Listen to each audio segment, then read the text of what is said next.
So there is an old Greek story about the ship of Theseus, and the ship of Theseus was built and used in a war successfully by the king of Athens, and the town and community decides to keep the ship in perfect order for 1,000 years, and every year they go and sail the ship and commemorate the king's deeds.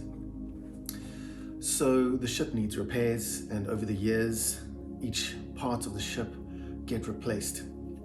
So the sails, the wood, the deck, all of it gets replaced, and eventually the entire ship is replaced, and the ship is still sailed. So when that ship is sailed, is that still the ship of Theseus, or is the ship of Theseus still back in the harbor?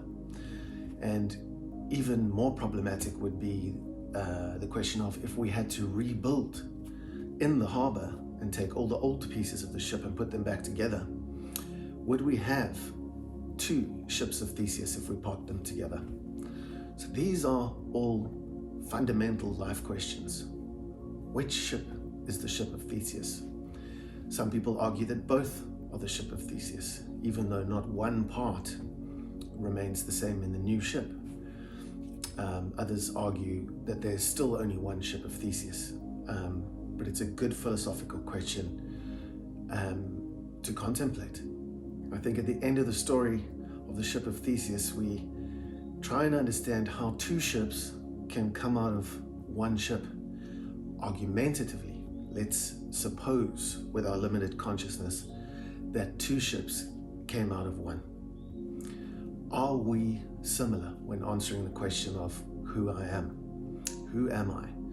So contemplation is an exercise and a practice higher than meditation, because it enables us to question reality and get answers back to see exactly what it is.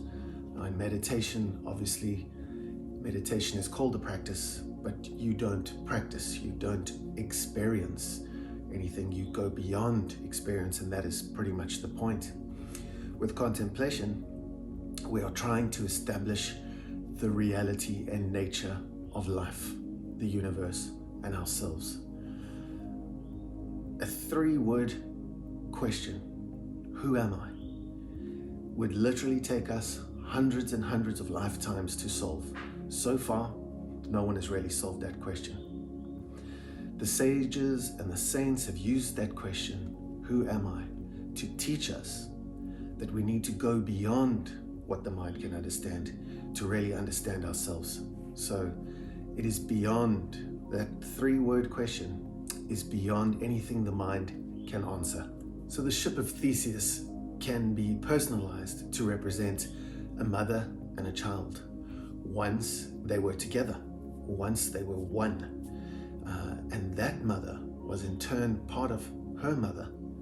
So there is a grandmother, a mother, and a child, and then one day a grandchild will come out of that.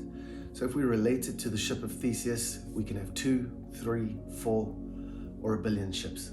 So to practice contemplation, what you can do is start with the question of who am I?